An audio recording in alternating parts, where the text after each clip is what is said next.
In the kingdom of Aurea, the king and his knights ride through the hills as they chase a dragon. They follow the beast into a cave, where the group sees something that leaves them in shock. At that moment the dragon flies in and breathes fire to kill most of the knights in one go, then she uses her tail to capture the remaining knights one by one and kill them too. Lastly she approaches the king, who falls to his knees to wait for the end. Many centuries later in a land in the north, Floria and Elodie are chopping whatever wood they can find. They're the daughters of the local lord and are trying their best to help their people, who are suffering from hunger and cold because the winter is ravaging the land. More and more people are leaving every day, which means they may not have a town at all soon. Suddenly the sisters see a carriage come by, which is strange because they never get visitors.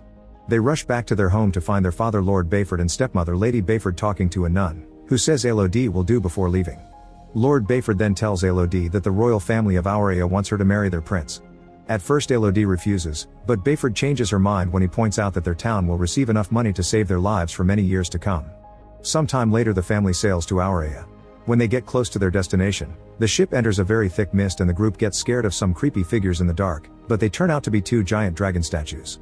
Once they land, the family is amazed by how prosperous the land is and the magnificence of the castle. The servants take them to their rooms and inform them they'll meet the royal family the next day. Elodie goes to the balcony to admire the view and notices on another balcony a girl her age, who is soon taken away by a maid. That night, Elodie can't sleep so she keeps herself busy drawing.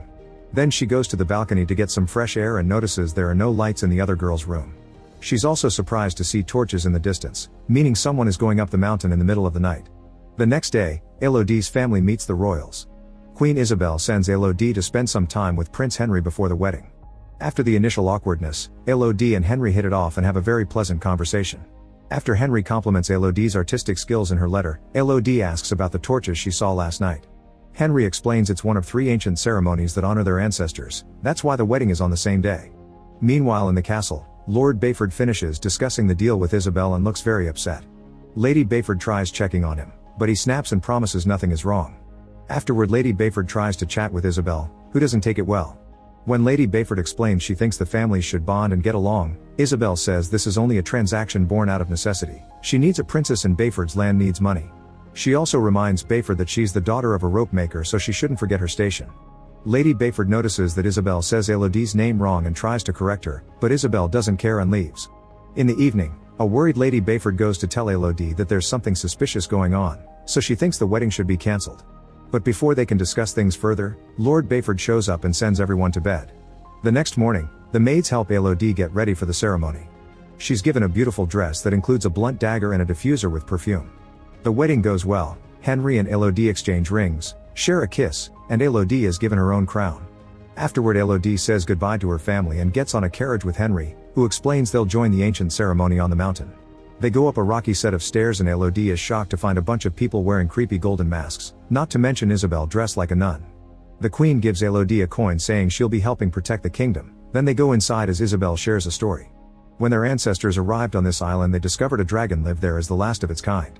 The dragon attacked the village as soon as it saw the humans settle down, so the king gathered his soldiers and tried to fight the beast. However the dragon killed everyone except the king, who had to give up his 3 daughters so the island could be shared. As she listens to the story, Elodie notices how everyone stares creepily at her and the fact they're crossing a dangerous bridge above a chasm. Then Isabel explains the king's sacrifice is what they celebrate every generation before cutting Henry's and Elodie's hands. She pushes them together to mix their blood and covers them with a cloth, announcing that Elodie is now officially of royal blood. Next Elodie throws the coin into the chasm, thinking it's the end of the ritual. Henry picks her up to carry her through the bridge, only to suddenly apologize and throw her into the chasm too. Screaming as she falls, Elodie hits a bunch of branches until she lands on a mud puddle and passes out. She wakes up moments later with various bruises on her body, but she still stands up and starts yelling for help. There's nobody left on the bridge, however her voice does wake up the dragon hidden deep in the cave. Then Elodie cries as her desperation turns into fury and she tears the fancy jewelry off before trying to climb out. Unfortunately she falls again and gets another injury. At that moment she sees other jewelry that doesn't belong to her and realizes the royals have been sacrificing girls to the dragon for years. Suddenly she hears a noise and turns around to notice a light inside a cave, so she goes inside to find a bird on fire. Elodie immediately uses some dirt to put the fire out, but it's too late, the bird is already dead. Suddenly a roar echoes in the cave and hundreds of birds on fire come out, flying above Elodie for a few minutes before they drop dead around her. With the little bodies serving as lights, Elodie tries to look for an exit only to freeze when she sees the dragon coming. Elodie runs to hide behind a stalagmite as the dragon starts talking, saying that every generation of royalty must pay and that she can smell it in Elodie's blood. Looking at her scar, Elodie realizes the ceremony is done to trick the dragon. The dragon tells Elodie to run and she does so as she screams, managing to enter a tunnel as the dragon breathes fire behind her. The flames enter the tunnel too, but Elodie manages to find a safe spot just in time. There's a burnt body there, and she realizes it's the girl she saw on the balcony. When she hears the dragon coming after her again, Elodie tries to escape through a small hole, only for her dress to get stuck in it. The flames are getting closer, so after lots of struggle Elodie manages to remove the crinoline and run away, hiding in a smaller cavern. Unfortunately some fire still reaches her leg and burns it, causing her to scream in pain. The dragon hears her but can't reach her because there's not enough room for her giant body. Once the dragon is gone, Elodie remembers the blunt dagger and hones it against a rock to then cut off part of her dress. The pain in her leg is unbearable but she pushes through and bandages the wound with the torn fabric. Next she opens the diffuser and catches a bit of fire in it to use it as a lantern. Now she can explore the cavern and eventually finds a very narrow passage. She begins crawling through it and her dress gets stuck in it again, so she pulls until she's freed and slides down in the process. Elodie tries her hardest to hold on but her hands are wounded and tired, so she falls again and the fire in the diffuser goes out. Refusing to give out, Elodie stands up and holds onto the wall to walk, determined to reach a light she sees in the distance. After some very painful walking she leaves the tunnel, only to almost fall off the edge of a cliff. She can still see the light on the other side, so after taking off her wedding ring and throwing it into the abyss, Elodie steps back and runs to make a big jump. The other side of the cliff is slippery and she can't hold on, but luckily as she slides down her belt gets stuck in a rock. It soon breaks, however it gives her enough time to take out the dagger and stick it into a crack to hold on. Then she uses the dagger to climb up the rest of the way and discovers the light comes from cute glowing slugs. After checking they don't bite, Elodie tears off her puffy sleeve and puts a bunch of slugs inside to make a new lantern. Then she walks a little further and finds a small lake, but when she tries to drink, she immediately spits the water out. It turns out the cave plants give it a disgusting taste. However there is also dripping ice on the ceiling, so Elodie stands under it to catch any drops she can. Suddenly the ice starts melting faster and the light coming through it looks a bit red, so Elodie opens her eyes to discover the dragon breaking through the ice with her fire. Elodie runs away as the dragon breaks through the ice and lands in the tavern to chase after her, once again not going far because Elodie enters another tunnel too small for giant beasts. In this small tavern, Elodie finds a message on the wall that says safe here, she cannot reach and is signed by the letter V. As she looks around, Elodie finds the dresses of many girls and on another wall, their names added through the years, including the V that belonged to a girl named Victoria. Elodie takes a moment to grieve for them before removing the bandage off her leg, which isn't looking any better. Afterward Elodie tries to sleep while hugging the lantern. Suddenly she starts seeing the ghosts of the previous sacrifices, suffering in pain, fear, and betrayal. Victoria is adding her name to the wall only to suddenly turn around and tell Elodie that it's all a lie. At that moment Elodie wakes up and finds slugs all over her leg wound. She freaks out and starts removing them, only to discover their slime has healing properties and now her leg is fine. She puts a slug on her other major wound and apologizes for underestimating it. Feeling better, Elodie takes a better look around and finds a map on the wall, which means at least one girl managed to get out. The map teaches her she'll find 3 forks in the tunnel and she must take the middle one, where she must follow the crystals and the music to the outside.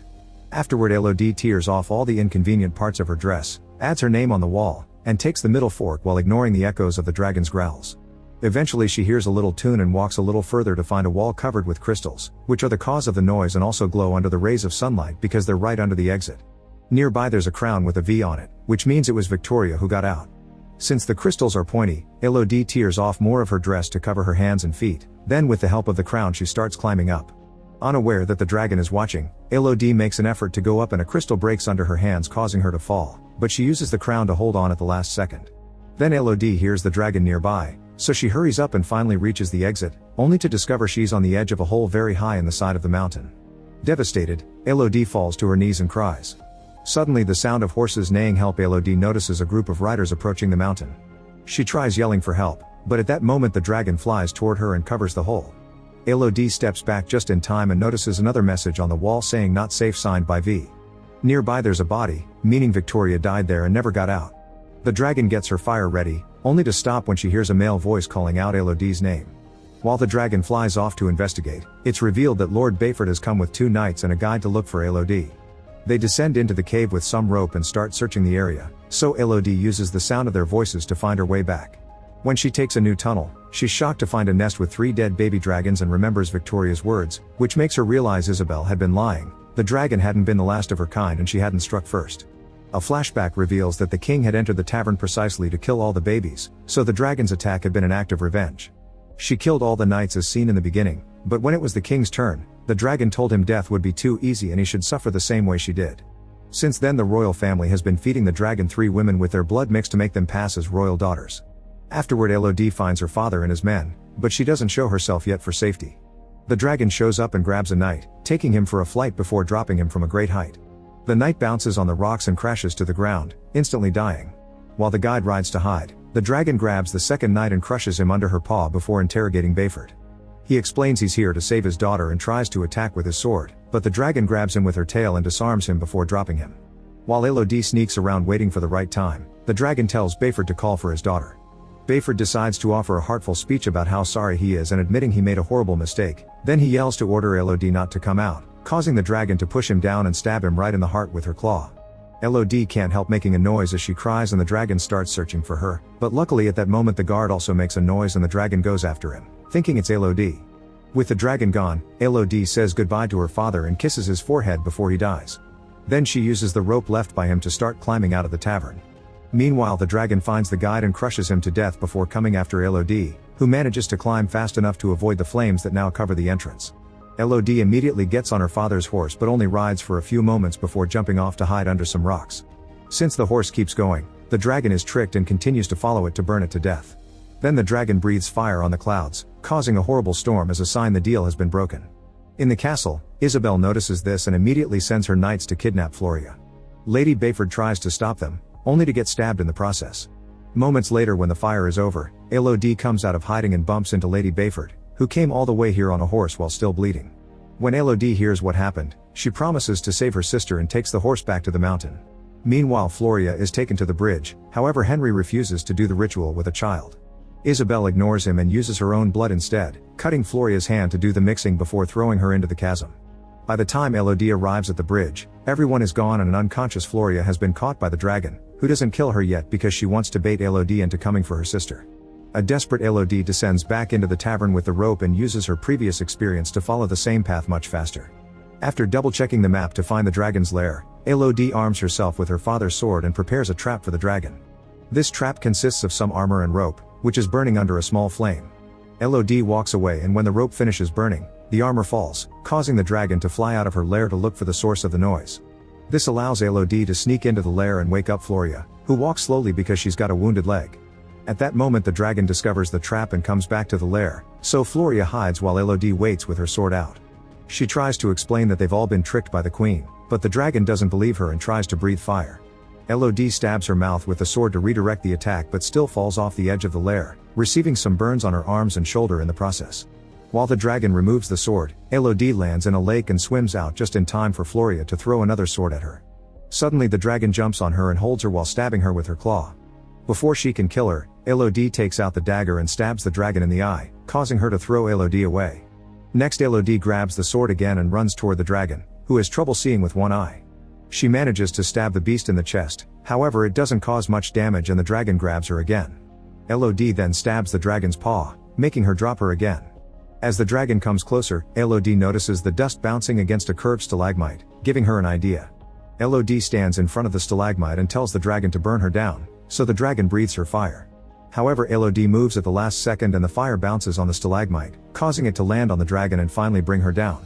Afterward Elodie shows the dragon the scar on her hand to prove that the beast has been killing innocent girls, not royals. The dragon asks her to end it, but Elodie drops the sword and refuses to continue this circle of hatred. Then she grabs a bunch of slugs and puts them on the dragon's body so she can fully recover. Meanwhile in the castle, another wedding is being celebrated so they can trick the third girl of this generation.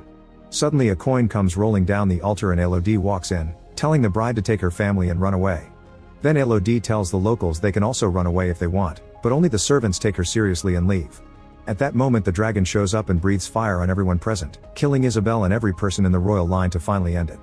As everyone panics, Henry closes his eyes and accepts the punishment because he knows he deserves it. Soon the castle crumbles down but Elodie walks away with her head held high. A few days later, Elodie, Floria, and a recovered Lady Bassett get ready to leave in a ship full of gold and supplies for their people. They agree to run their land together, and Elodie even starts calling Bassett mother instead of stepmother. During the trip home, the dragon flies nearby and shares a nod of mutual respect with Elodie. Make sure to subscribe and turn on notifications so you can watch more videos like this. Thanks for watching.